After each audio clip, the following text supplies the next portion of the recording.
Robert Plank Show, episode 294. Sell both high and low ticket, put out tons of touches, content marketing, and choose course correction over perfectionism. You need to be selling things both high and low ticket. So at the time that we're putting this out, we just launched a course called videosalestactics.com, and this is a pretty low ticket course, right? We started at $7 and we did a thing called a dime sell, which means that every sale you make, it bumps up the price by a penny or two maybe, I can't remember exactly. Start at $7, move it up to $17. And the reason we do that is because price doesn't matter that much. A lot of marketers will kind of obsess over the price, or they put all our energy in thinking, I'm going to have something really high price, really low price, and they don't give a lot of thought into what's their offer, their package, what problem it solves, is anyone asking for a solution to this problem, all that kind of stuff. And so it kind of just frustrates me when people will use price as a reason to hold themselves back and a reason to not put stuff out there, not take some action. And so along the lines of price, so we have one of our favorite courses is membershipcube.com. This is a membership site course that includes membership training and plugins and stuff like that. And it's $997, and then there's a payment plan. The offer's closed at the moment, but there's a payment plan where I think it's like $47 every 2 weeks for 24 payments. And when we put this out, people were kind of frustrated. They said, "Oh, you guys have sold out. How dare you, evil marketers, sell something for $1,000?" But they acted as if I just deleted all my other products, right? And so I sell a lot of different things, and we sell things at different price points. So if you want to buy just one single plugin, you can buy our WP import plugin for $7. You can buy our paper template plugin for $7. And it only has a few features, and sometimes people complain and they say, well, I paid $7, it's missing all this. Well, if you want the other stuff, you can pay the full $47. No one's forcing you to buy that, and your decision is, my feedback is based on did you buy or not, and then I'll adjust from that. But if one person is complaining, I'm not going to put a lot of thought into that, because some people just like to complain, right? Some people are just negative. You don't need negative people to weigh you down. So if you're ever stressing about price, or someone else is kind of geeking out with you about price, the price doesn't matter that much, just because we have this offer and there's so much stuff in here that $997 is worth it. And you should have something that's $1,000. I think that in whatever your product line is, whatever your funnel is, have something that's $997. And now if that includes all of your products, or like 10 products, or a big course or something like that, have something that's high ticket, just to kind of get that prestige. And if someone has the money, if someone's willing to give you money, why stand in their way, right? And for a long time, I was building a list, and I wasn't maxing out that list to its full potential, because anything I would put out there as a product, the whole list would buy. Put out something for $20, whole list would buy. $50, whole list would buy. $100, whole list would buy it. There wasn't that price resistance. And so once you get a thing called price resistance, which means that you put out an offer and only a few people buy, but you market it again, you get another wave of buyers, you come out with a different angle, do a Facebook live stream, do a webinar, you get more people, more like sort of subgroups of people buying it.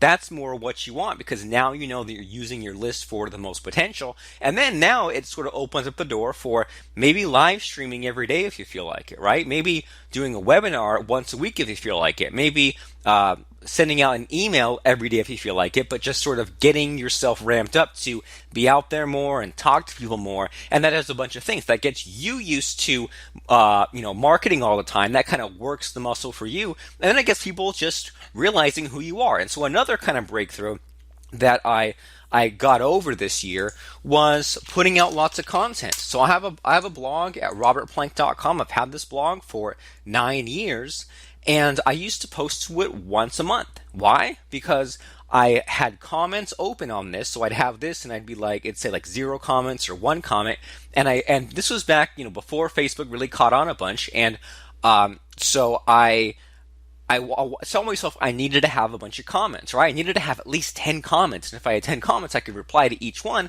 and have 20 comments under each post on my blog.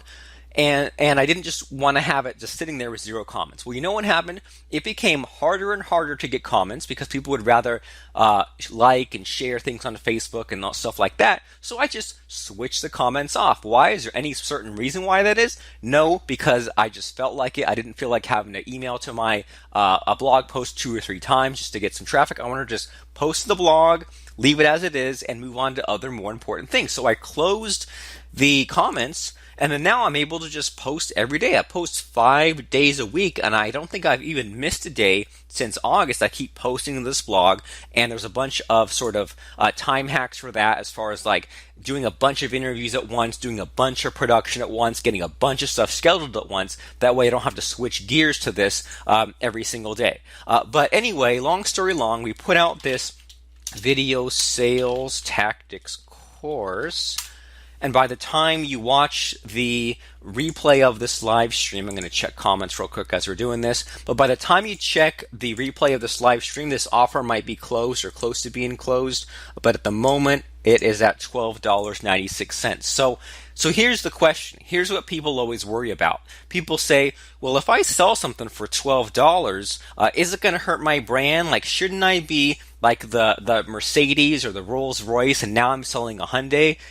Should I be doing that? Well, you know what? You can do whatever the heck that you want. It's your business. And I don't think that there's a real problem with selling stuff for $12, as long as that's not all you do. As long as you have at least a high ticket product on the high end, $1,000, and then something that's, I don't know, $10, if $50 is low for you, but have something on the high end and on the low end at least. And so the next thing about that is, like, people always think, oh, I'm going to sell something for, $10, like I'm used to buying, then I'll give them a thing for $1,000. It doesn't work that way. But the good news is that if you sell something for $10, that's a way of building your list. People always look at building a list like, well, I'm going to put up a landing page, I'll give away something for free, and it's an okay way to build a big list of a lot of tire kickers, but you don't have any guarantee that people actually are willing to pay money for a certain thing. You don't know if they trust you enough, and it's like you kind of start off the relationship sort of in the friend zone.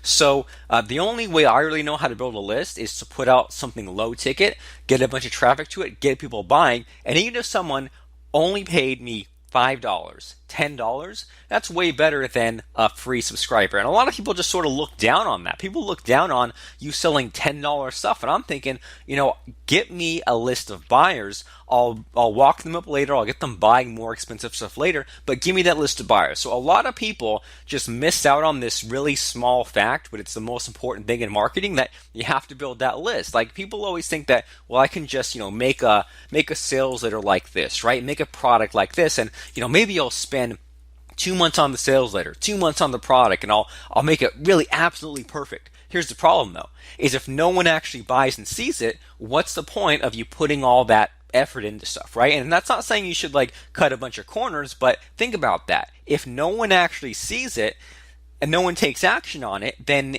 is it still worth doing? And so people always say well, I'm going to price low ticket. I'm going to make it $1. I'm going to make it free. That way everyone will get it and they'll love it. The problem, though, with dollar stuff and free stuff is that people like to collect. And by collect, I mean they like to just store everything in a special folder. So you give away something for free, that's okay too, but don't give too much away for free, because they'll just kind of file away all your stuff and not even read it. So think about that. So have something that's low ticket. So here's the other thing about that. Okay, so we said that building the list is the most important thing, right? Because a lot of people spend all their time on the product and the content, and then no one's there to see it. So build a list, and even if you keep building a list a bunch, you don't have to have that many offers, right? You can just send them to whatever. And the other thing too is that people forget that your list is constantly decaying. So every time I've looked at it, it's about every day I lose about 1% of my list. People unsubscribe, the emails bounce, they go out of business, whatever. Every day 1% goes away. And so if you let too many of those days stack up without rebuilding the list is going to kind of wither away, and even the people left aren't going to be as responsive as they once were. So what's the answer? Keep building the list, keep marketing the stuff you have out there, do some Facebook live streams, videosalestactics.com, put a little bit of money into Facebook ads, just kind of mess around with that a little bit. And then another thing too is, so we said that you build a list, people are going to drop off your list, but they might stay on your list and kind of get cold because maybe they just haven't, paid you money for in a while. And so here's sort of the answer for that. Give them something low ticket to get them buying again. So that's kind of the attitude I have a lot of times is if I put this out, and the reason why we put this course out, honestly, I mean, common sense says we should have put this out for $100, for $200. I'm not just being like Mr. Eagle about that. This is a course on how to live stream with Facebook. So we made this super low ticket, and there's been a couple of people emailing in, and I even copy and pasted and emailed one of their messages out to the whole list. But basically, some people look at this and they say, well, this is only $12. It can't be that good, can it? So a lot of us marketers are so worried about well, will people love it or not? Let me make it cheap. That way people will buy it anyway. But have you ever thought that maybe you're too cheap and people aren't buying from you because they say $12 for a bunch of videos on Facebook, it can't be very good. So people might not be buying because it's too cheap. But what I'm trying to do here is to be sort of shocking and wake people up and get people paying attention who haven't paid attention in a while and get those buying juices flowing. Because like we said, somebody might have bought a $1,000 course from you a couple years ago, but then they haven't bought anything since. So get them to buy something else, get them to just buy a little thing, and then now they're kind of back in that buying mode. Then they can see, oh yeah, it's been a while since I bought from this Robert Plank dude. Thanks, Mr. Ken Tooman, for the like. So Ken might have said, haven't bought from Robert Plank in a few months. Now that I bought a low ticket thing from him again, oh yeah, I forgot what this was like. I forgot what this magical feeling was like. And we all have it, right? We all have that magical feeling when we go to the web page, we say, oh, buy now, click, oh yeah. And then you go and you do the checkout process. You say, yeah, it's green, shopping cart, checkout. You check out, you get this shiny new course that's in front of you. Anything is possible. Wouldn't you like to have that feeling again? Well, if you want that, then go to videosalestactics.com and click on the nice big yellow buy now button, and then it'll take you to a page where you can click the beautiful green checkout button, right? You're going from, it's almost like a stoplight, right? You're going from the danger zone to the green zone. And so that's what I like to think about in those terms. It's shocking and it gets the buying juices flowing again. So don't stress out so much and don't just, I don't know, don't let yourself get so discouraged, because it's fun kind of geeking out about these numbers, saying, I ran some Facebook ads. Let me see. Oh, that's sort of interesting. A lot of the viewers were elderly women from Florida for whatever reason, or you can have this this kind of funnel going. And if I log in at videosalestactics.com, basically we have the course here, and then we have this video power pack kind of thing. And if I play this video, here's my my sales pitch for it, and this is a upsell, a bonus on how to make DVDs, how to do whiteboard videos. And so what I can just do here is I can grant myself access to this other level here. And then at about 2 clicks I just did, I granted myself access, and now I've unlocked this explainer video thing, this live streaming thing. I can click on this and I can view this. Let me zoom out a little bit. We can view this training on how to make those sort of cartoon explainer videos and things like that, right? And then here's a case study where I go ahead and I make an explainer video from scratch. And so just think to yourself about courses you've bought in the past and how exciting it was to see something new and saying like, oh man, I'm seeing like this come together. Like I can't wait to make this for myself. So think about that, and think about just geeking out, because I've sort of geeked out a little bit and said, we're gonna have these different offers, these different upsells. Let me see how this is converting, how that's converting, and it's a lot of fun just to kind of see it all come together. And so speaking of seeing it all come together, it might just be because I'm a computer geek, but I really like just having things rocking and rolling and having more or less a tidal wave of stuff that I couldn't stop even if I wanted to. And so earlier today, I know we're going off on a lot of tangents, but I'm just kind of catching you up on what's happened with Robert Plank last couple of days. This morning, I recorded these 2 interviews, right? Gabe Arnold and Adam Hoagie. And so this was interview number 293. And so it's awesome to look back and say, whoa, look at all my stuff. And maybe you've done that or thought about that. Maybe look back at all your Kindle books, all your blog posts, all your podcasts, all your emails, whatever. And just it's cool to look back at how far you've come and even how much stuff you have in the pipeline, how much stuff that you just have like queued up in the autoresponder, launches coming out, sales there's already made, all that stuff. Just think about how much fun it is to kind of geek out on some of those things. And so, I think it's also important to have a steady supply of just like some self-help stuff coming in. So like if you want like listen to like Tony Robbins or anything like that. And I've been going on a lot more walks lately. Like I used to walk maybe 4 or 5 times a day. For a while it was down to maybe twice a day. And by walking I mean like 30 minutes to an hour, right? I used to walk like twice a day, and then now I'm sort of back up to maybe 4 times a day, and I walk through like fields around here. I go through like different sorts of areas. There's like canals near me too. There's parks. So there's lots of sort of just wide open space to kind of think about, okay, well, what am I doing? What's the next thing? And so I've been, sometimes I'll listen, to be honest, like I'll kind of have my phone, I'll listen to maybe like one podcast when I'm on a walk, maybe like 10 minutes of an audiobook, just little bits at a time. And I've been listening to some Napoleon Hill stuff, and there was I think it's called like the Master Key to Riches, and it's super old timey, super cheesy. That's okay though.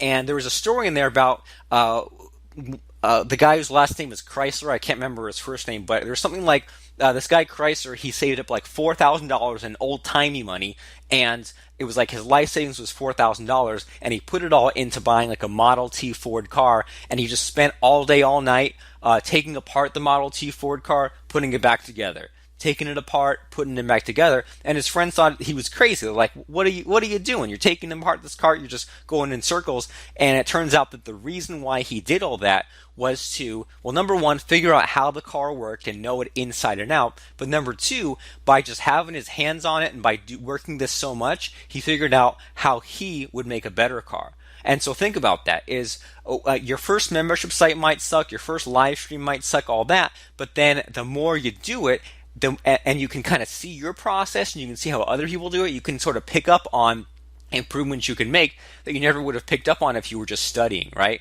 And so go the extra mile, and it's okay to look homemade and authentic as long as that, because you need to pump out a bunch of stuff. Like, look where I'm at, right? I should have put a poster on the wall. I'm wearing a t-shirt, wearing a goofy headset. I have some lights, but they're not like I don't have it set up like exactly right. I don't have like a fancy microphone hanging down. And you know what? If I let myself get bogged down with all that stuff, with all those moving parts, all that stuff to plug in, I wouldn't do as much stuff as I am. So it's okay to look homemade and authentic, but don't slow down. And so, it's okay to put out tons and tons of podcasts or tons and tons of blog posts or launch a bunch of products.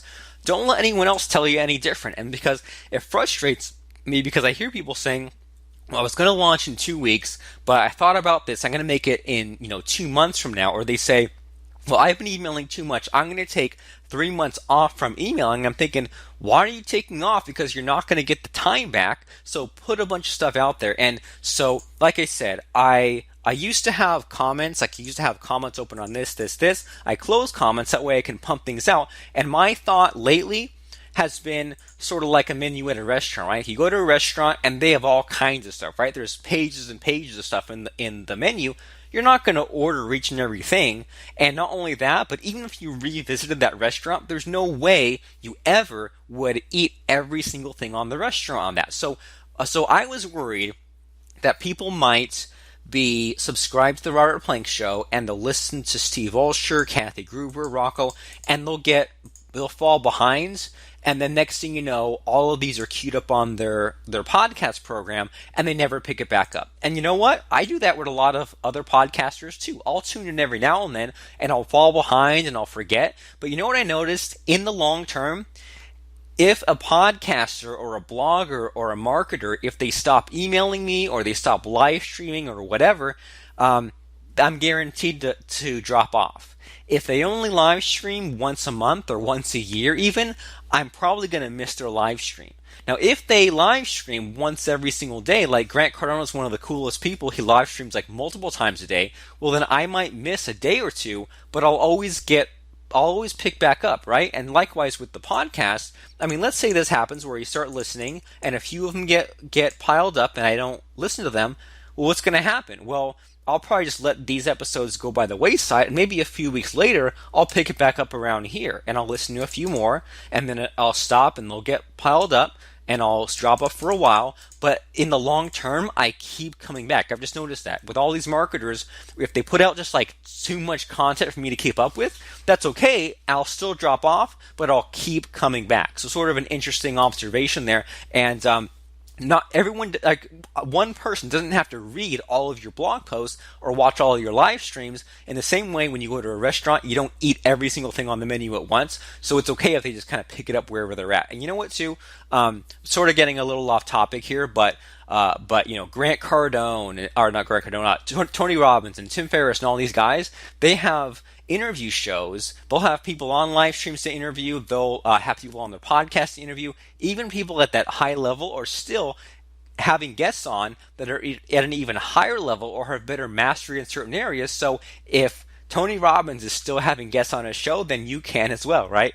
And whether that means podcasting, live streaming, or some combination of that. And you know what, too?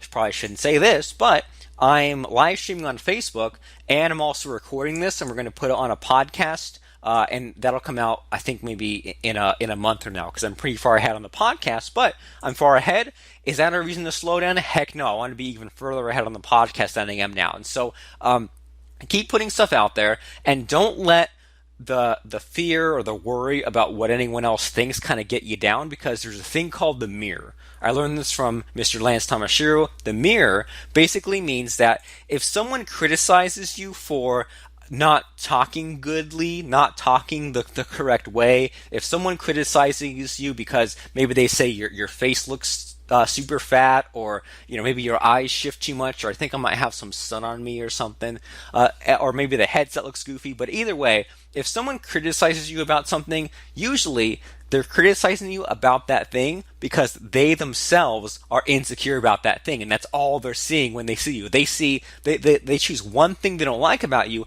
and that's actually the thing that they don't like about themselves, but they're not willing to admit it. So sort of interesting, right? At least that's what I think.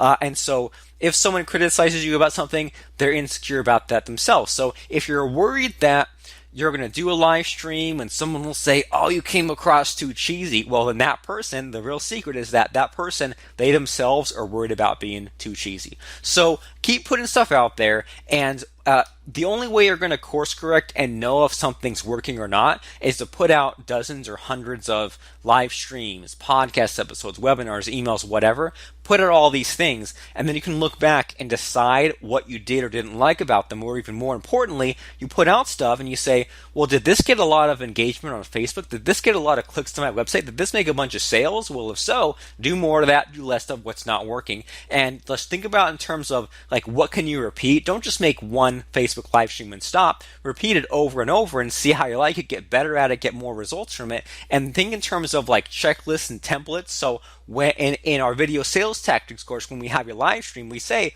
open up the program that'll live stream for you.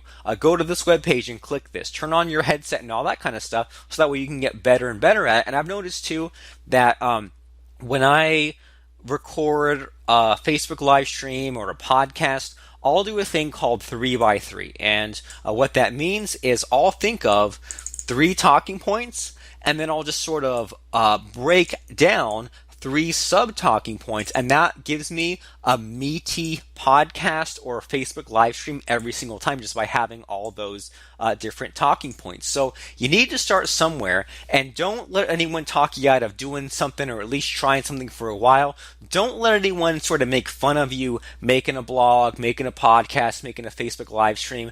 Don't get concerned if you only see 1 or 2 people on their live because it's not 500, because how else are you going to get to 500 live viewers or 1 million listens a month on a podcast? You have to sort of get you have to work your way up, right? So don't just give up before you start just because you're not a super duper multimillionaire. Be aware, but still optimistic. So we don't want to just keep doing Facebook live streams for the heck of it or podcasts for the heck of it. We want to talk about what people are asking about, and we want to solve some real problems and all that good stuff and send people to offers. So don't just kind of get on there and babble about whatever, but also don't be so scared that you can't do a Facebook live stream. And as you said, I mean, I'm doing it with my goofy headset. I can show my screen, so that way I don't have to have my mug on camera all the time. I can even play back a video. Do I have anything queued up? I think I might have moved it. Let me see if, well, I don't know. Now my screen's totally black. All right, so we might have to sign off on this show because no matter. Oh, I think it was loading a video. All right, there we go. It just took a second to get it going. So I mean, yeah, we can have ourselves live. We can have ourselves on a recording. We can show our desktop. We can have ourselves on camera. And the place to discover how to do all those things, once again, we are in the final hours of our launch for Video Sales Tactics at the time we're recording this. So the place to go right now is at videosalestactics.com. This is the course where we show you how to record a Facebook live stream, how to stream a Facebook live stream, how to show your face, how to show your desktop, how to play back a video, how to even do a Skype interview. I don't have that set up at the moment right now, but you can do all those cool things on Facebook Live. This is the future. This is what Facebook is rewarding right now, and Facebook is the #1 site, most high traffic site. They have the most information about people, and so it's worth it for you to pursue this and at least do a few minutes a week or a few minutes a day. You can do just a 5-minute quick live stream. You can ask questions, whatever you want, but the most important thing is that you start somewhere. So videosalestactics.com is the place to discover all about Facebook live streaming, get it going fast and easy. So I look forward to seeing you in there in videosalestactics.com. I'm Robert Plank, videosalestactics.com. Thanks and bye now. Please subscribe, rate, and review our show at robertplank.com/iTunes and like us on Facebook at robertplankshow.com.